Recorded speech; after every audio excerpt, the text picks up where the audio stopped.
Okay, so in this tutorial, I'm gonna go over how to do this film strip right here, this film strip, and over here, and how to make it animate and how to set it up in the first place. So I'll play it.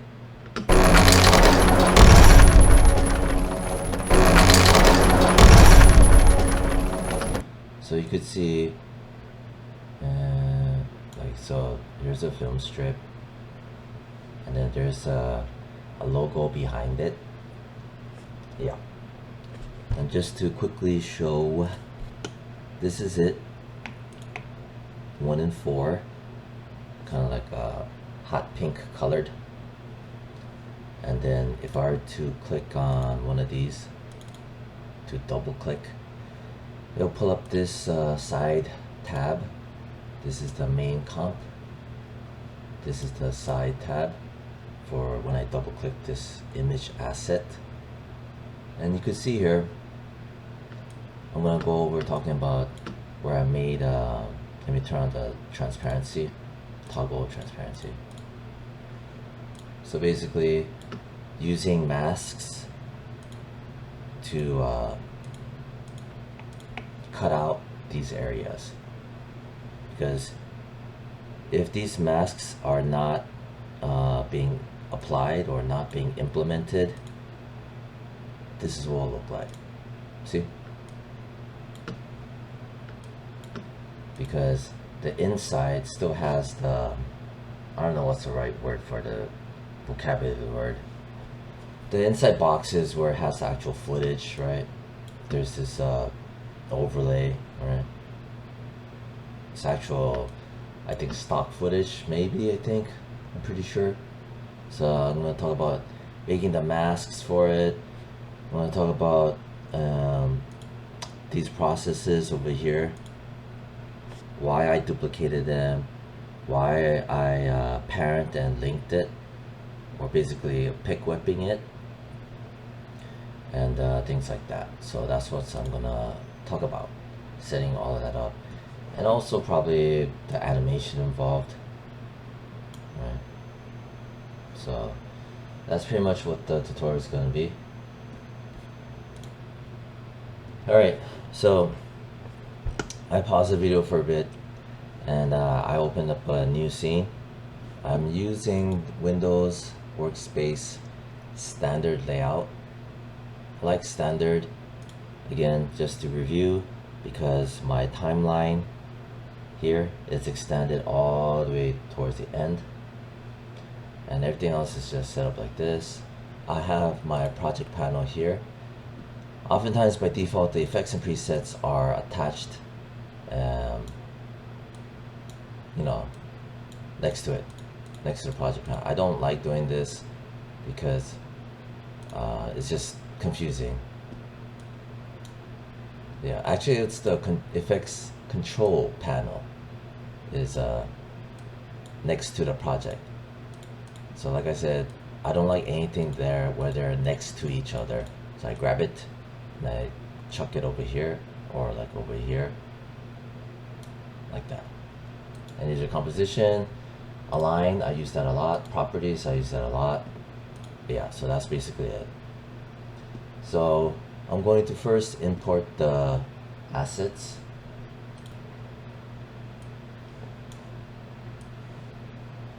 So here's my folder, footage.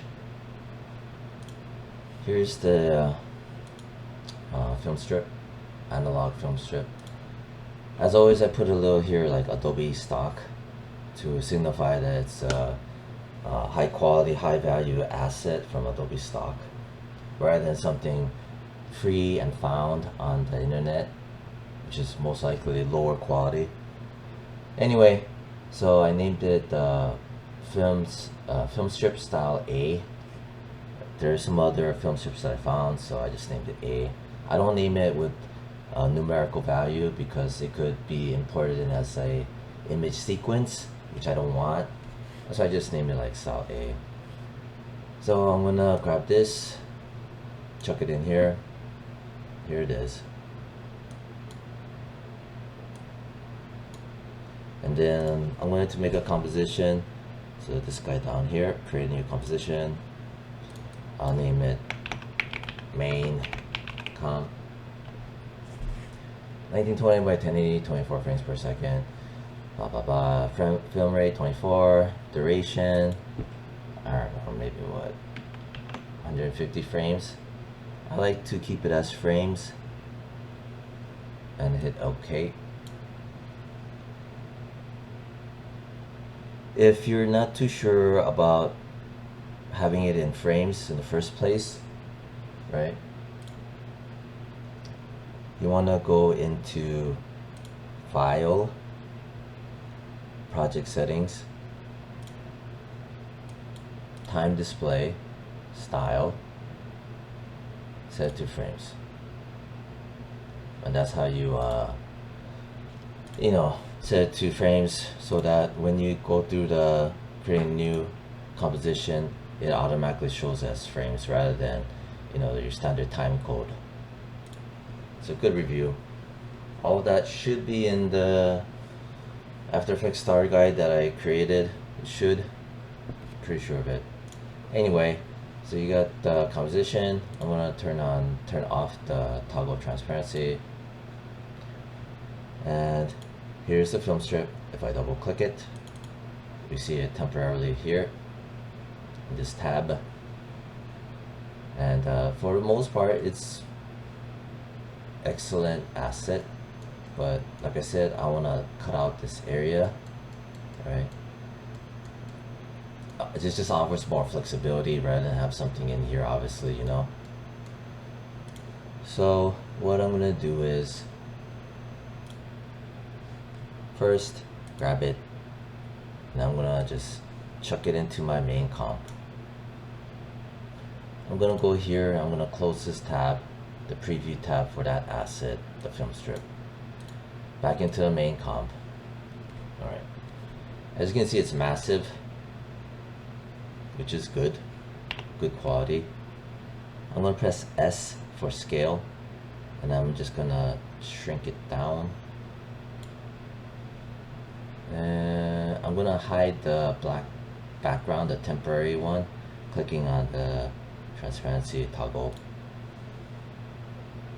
and I'm gonna just shrink it, something about yay high. And I also, for this composition, I want to rotate it, pressing R, and then rotate, like minus 90, something like that. Yeah. So as you can see, we got the basic premise of the proportions, as long as I set it to the way I want it to be, whether it be vertical or whether it be horizontal, Okay, next, I want to work on repositioning the pivot point, because the pivot point is this guy right here, right in the middle. And I didn't have to go into Photoshop to crop things or to touch things up, because it was pre-made like that. So let me just move the pivot point. I want to place it, I don't know, either at the bottom or the top, one of those, here or here. Reason why I want to place it here or here is because it's going to be running vertically, and I want it to have a at the beginning or the end as a starting point rather than the middle. This just makes things easier for animation purposes. So press Y, that will activate the move anchor point, which is over here. And then I'm gonna hold the space bar to kind of pan. I wanna grab it, but before I even move it, make sure to have the snapping turned on. I like to have it turned on for specific movement of snapping things. Grab it right there, see? Then I like to press V as in Victor to get out of the tool, because you can easily forget. And then now it's off. I like to turn this off afterwards, because it's just annoying after a while. it'll snap to things when I don't want it to. Alright, so I made that, but it's too short, right? It's too short. Not only is it too short, but I remember I need to do the masking cutout. So which one do I do first? Do I duplicate it or do I start masking it? Well, I want to mask it out first. That way when I duplicate it, everything will be embedded. So I'm gonna go in and should I use the rectangle tool or the pen tool? I'll use the pen tool because in case there's any imperfections in terms of not being completely straight. So, or I could use the rectangle tool. Let's try the rectangle tool. Yeah. So I selected the asset, I click on the rectangle tool, and it will automatically start masking. You will know it's masking because the cursor, see the white box and the black dot in the middle, that's for masking. You will also know because in here everything is grayed out. If this were to make shapes, the star would appear, but since this is for masking, it's, you know, just grayed out, and usually this guy will be highlighted, but it's not. It's just both grayed out, whatever. So remove this, and then I'm gonna go up here, get as close as possible. Oh, it's doing this. It's doing the inverse, stupid annoying thing. So I'm just gonna do that for now. This is what I was considering using a pen tool instead. Like that. Then I'm gonna invert it because it's really annoying me. I can click on invert, mask one, invert. There you have it. I don't like the color of it, green. I'm gonna use something like, I'm gonna click here for its swatch, choose red, help me to see better. Yeah, there. Alright, so that so far is one of the process that I do. I press V as in Victor to get out of the tool because it'll keep on making more and more masks once I start clicking. Click out. There.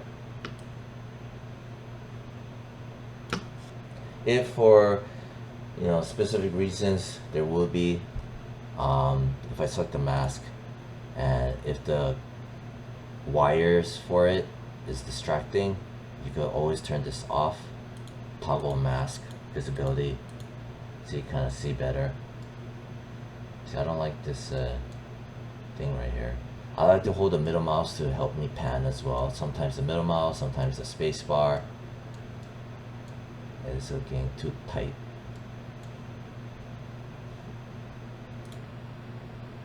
One thing I also want to mention is where, let's say if I want to nudge this because it's getting so close to the edge, right? Yeah, I click on the mask path. I have to crack it open, and then it's lit up, right? See, all the points are solid color, telling me that it's selected as a whole, which is what I want to avoid. So I'm going to just click outside so it doesn't select everything, and it just turns to little red circles, right? And then I have to carefully go in and just, ooh, see, I already moved it. I have to go in and then, see, it's annoying, man. Shit. Click outside and then click once. See, it's very fickle. You have to click outside and specifically go in and click on the dot. It's very, very fickle like that. I just want one dot. I'm gonna nudge with the arrow, like the left arrow, so I can do this. See? It may seem arbitrary, but things like this helps, right? Because in the end, it comes back to bite you in the ass. So right here is, you could tell there's a, it's a clear point here. Now I can just click carefully. Now it's highlighted. This is how you know you can manipulate the mask and not move the entire mask container. It's really annoying when you first get more and more used to the mask. So I'm just gonna nudge it, pressing the left arrow. There.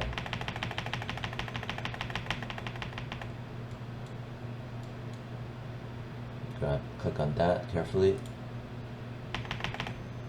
Ooh, wait a minute.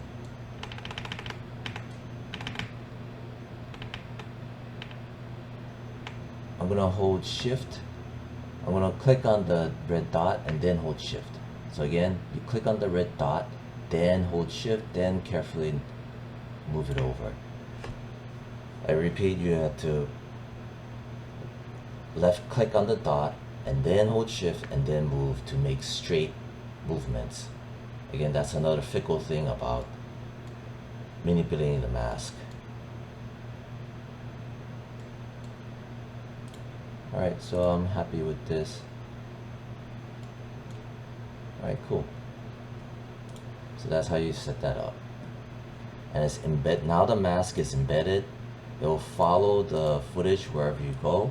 See? Like that.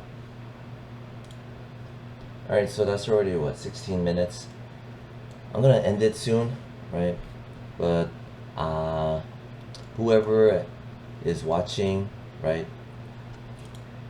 I want to encourage you to go in and experiment with the masking to mask out this, as well as to mask out this, and to mask out that. Just remember that it's very flexible. You just select it. You could just nudge it up, make the mask. Nudge it up, make the mask, right? And then once you're done, you just press this right here, align. It goes back to where it was, and you have to mask that as well. And again, extra side note, there's mask feather, so that you can feather it a bit like that, so it's not complete stiff crisp line. So subtle little feather. It's not much to do it, see? It just feels more normal too, like that. So that's another thing I want to mention. Yeah.